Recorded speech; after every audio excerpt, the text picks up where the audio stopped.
So this project is called Oklahoma City. It's called Oklahoma, exclamation point, city, period.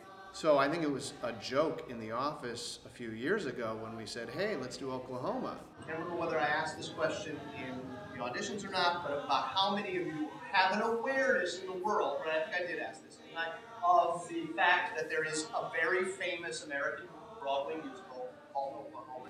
And one of us said that, I don't remember who, and the other said, no. Let's do Oklahoma City. In 1995, in April 19th, in Oklahoma City, there is a federal building called the Murrah Building, which was bombed by a truck bomb. The idea sort of came to me. I was like, Brian, I think we actually have a show there. And that city, as you can imagine, was forever changed. Joel comes to us as a theater cast going, hey, so we're going to do a musical, da-da-da, on the Oklahoma City bombing. You know, Brian and I, for years, have been sort of veering away from doing Broadway musicals. We think that pedagogically and artistically there is something interesting out there, you know, by creating work that comes from you guys, including, you know, new music. And that's not exactly something typical you would do a musical for. And not only to mention, we were doing a musical that had never been done before.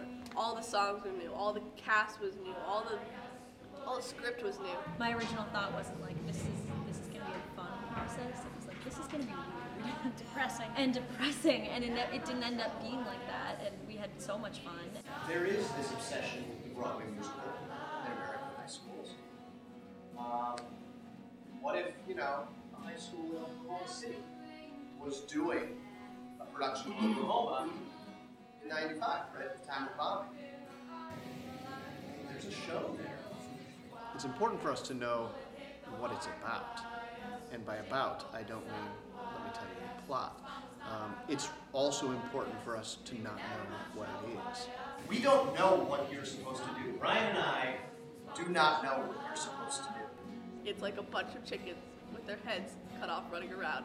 And then we happen to spill blood into like a semi-workable plot. And then Joel's like, oh, hey, that kind of works.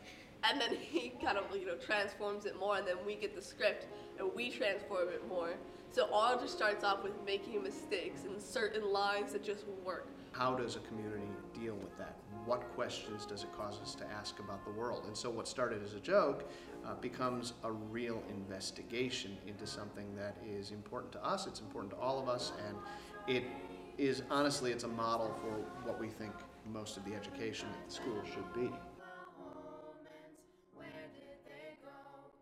It began in the fall with the Honors Theater Ensemble class actually making contact with Oklahoma City residents who were teenagers at the time of the bombing. I interviewed Jamie White, and I just remember the first thing she said was, "What can I do for y'all?" or something with an accent, and I was like, "Oh, this is gonna be fun." Her youth group helped out after the bombing. How, you know, no one she knew was affected, but she just said that their community felt so much hate for this bomber, and that it was such a new thing to experience.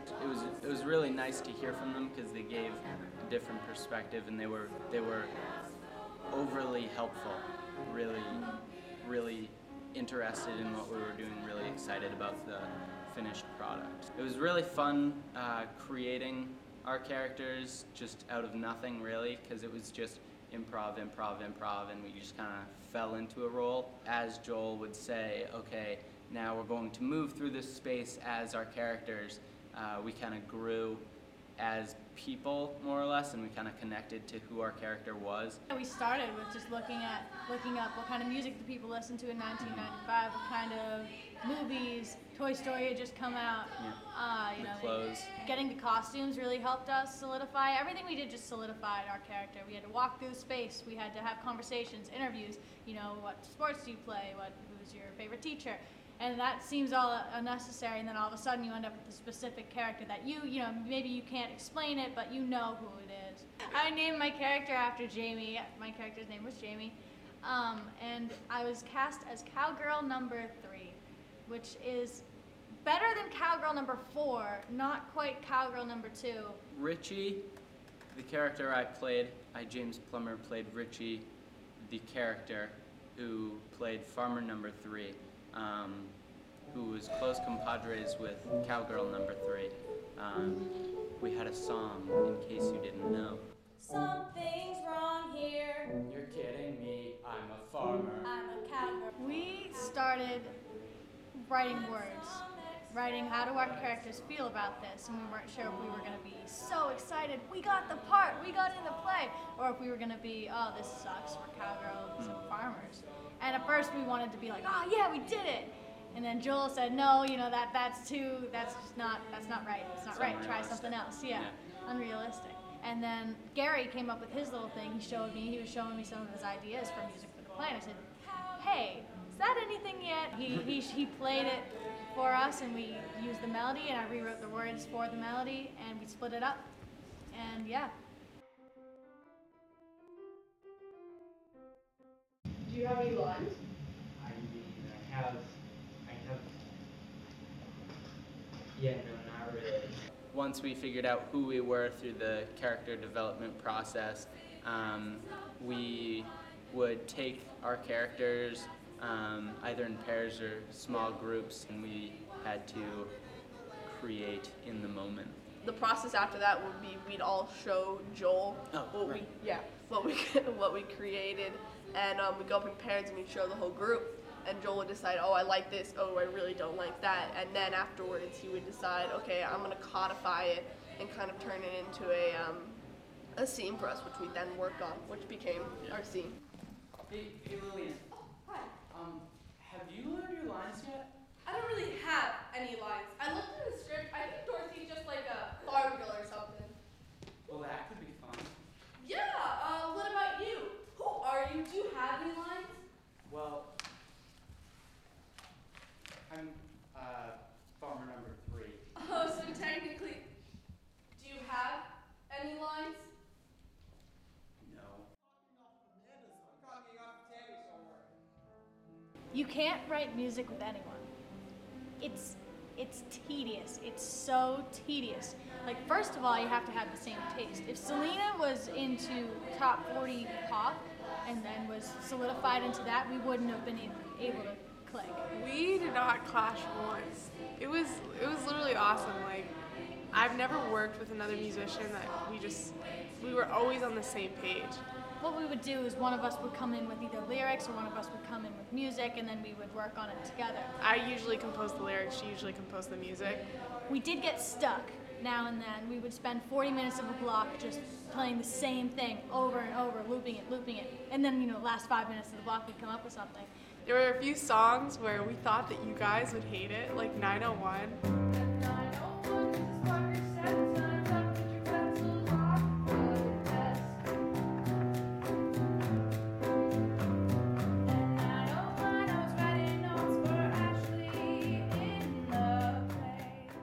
We had the dun dun dun dun. Just this 4-chord melody that was the 4 chords you hear in every pop song.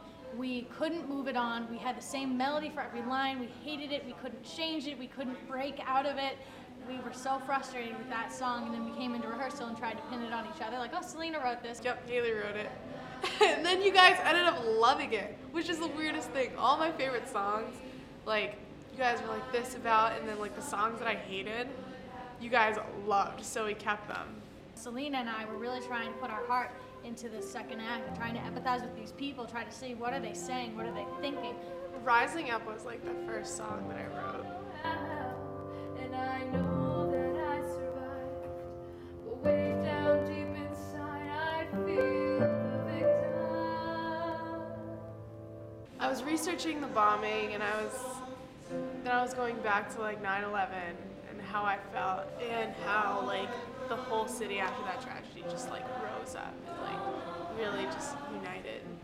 And I kind of felt like Oklahoma did the same thing. When I showed my dad the songs that we had written, he started getting like teary-eyed when I was saying Rising Up. And so I guess that's why it's my favorite. My dad, got teary-eyed and stuff.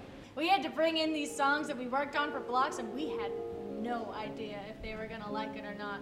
We had no idea. And so it was fun at first. You know, we'd bring in a song and they'd like it. We'd bring in a song and they'd like it. And then all of a sudden they were starting to be a little bit more honest. Certain people said, you know, this isn't about, you know, you. We can't have soft and quiet songs. We need angry songs. It started when Salyna and Haley had come in with, I would say, their third.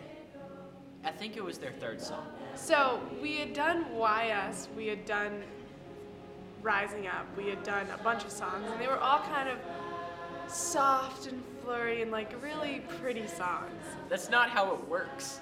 It's not how people go through trauma. When I showed How Much Time Until Enough Time Has Passed, Jason was just like, no, it's a good song, but listen, like, I think that we should do something powerful, something with drums, something that really, like, you know, creates tension in the audience and all this stuff. And I'm just like, oh my God, like, I can't write that.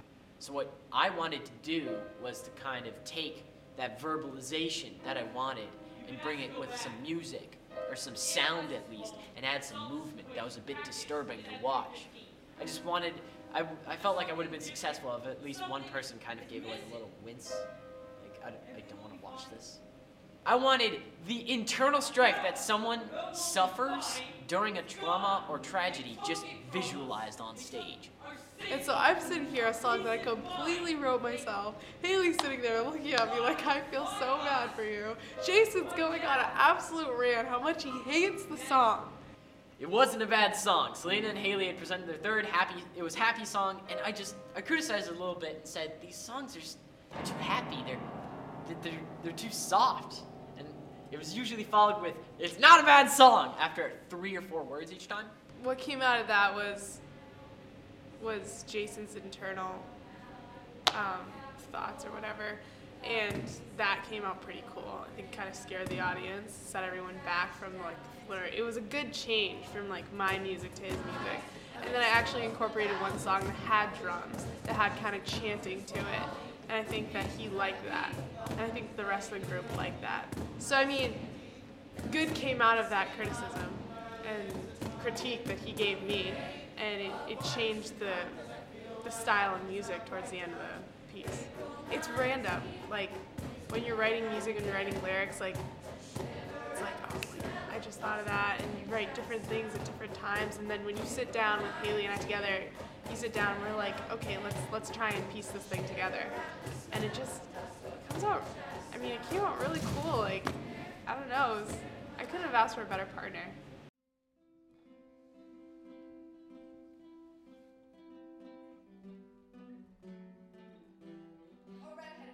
Have the sort of really ridiculous fun of Act 1, all of a sudden the world changes. Instead of playing games and doing improv stuff like that, it was more sitting down and talking about what was happening during that time and how people were feeling, and then creating something out of that. Yeah, the first half, we had a lot of improv, a lot of conversations. We were in here laughing, you know, hysterically at some of the things people were saying for all of our conversations. We were just trying to come up with petty conflicts. What do people care about immensely that really doesn't matter? And we were highlighting things like that. And then the second half, we learned a lot of music. We sang a lot because it's much more, the first half is Oklahoma, the musical. It's like Oklahoma musical, the musical in real life. Like there weren't any real problems. And then the second half is much more, this is real life, this just happened, how do we deal with that? It's obviously much more emotional, which is where all the music comes in, and much just, you need much more of an emotional connection, and it's where the petty conflicts look so unimportant in retrospect. A lot of the initial images that we hear and see in Act 2, once the bombing happens, came directly from people's actual experiences in the school that day, in the days after, in the weeks after, seeing the effects of the bombing downtown. I mean, the monologue that I wrote came from something that happened in rehearsal. I wrote a little monologue about the picture of the dead baby. And it was, I had a moment in rehearsal that they were talking about like hanging it up or putting it somewhere on the stage, and all I could think was that I can't do a show where that picture is right next to me. I can't handle it, I won't be able to handle it. And so guess what we did? And so we put it right next to me and then made me talk. So, I mean, It's hard, but when you have an actual emotional connection to what you're saying, it makes it better. It makes the marathon bombing feel almost familiar. Somebody was talking about how they heard someone say, oh, they should be hung in front of the, hung somewhere, and it was exactly somebody's line out of OKC. A really interesting part of the second act, or the second section, was the section with the rules of... the 5 stages of grief. 5 stages of grief. And I thought that was really interesting how we took the happiness from the beginning half of the play and put a little bit of it toward the end, so it was kind of like that comic relief. I don't know why, it just kind of struck me as a really strong choice. I'm really excited to do something that's actually so new, It's really hard to be part of something original when so many things have been done, and I think it's really exciting that we're doing this, and I'm really excited. And I can't wait for the moment when we get to the end and Haley's singing and we all sit down. That's gonna be really cool. It might be cheesy, but it'll be cool.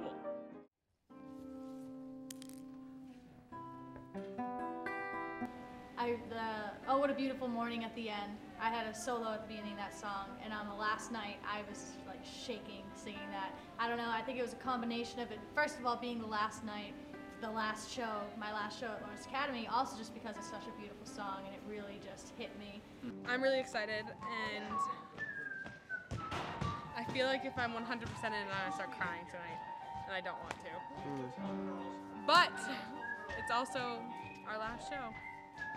Before the show, Gib was going around telling everyone, all the seniors, this is your last show here. And then she'd walk away, and she left people crying on the night of the show. I walked backstage sobbing. I think it's kind of bittersweet, because I'm sad it's over. I really liked the process. We really grew close as a cast, and Gary anyway, he mentioned how he was standing in the light one day, and then with the stage lights beaming down on him, and he just felt this sense of family. I love everyone in our cast, seriously. It was stressful, and it was difficult, and it was impossible at times, but it was worth it. So to start off, it was really frustrating, but it was a lot of fun because, my work ended up getting to be in the final thing, and I got to have scenes which I created and I worked on with other people. I would say that the collaborative process is much more challenging, and it's more rewarding because you know that you created the whole thing. And we did something of meaning. We did something that has significance, that's real world, that's real life. We had fun, we connected with it, and we tried to make a difference too. It was an awesome process. I'm so happy that Joel gave me the opportunity to write music, and I hope I can do it again next year, and it was just great.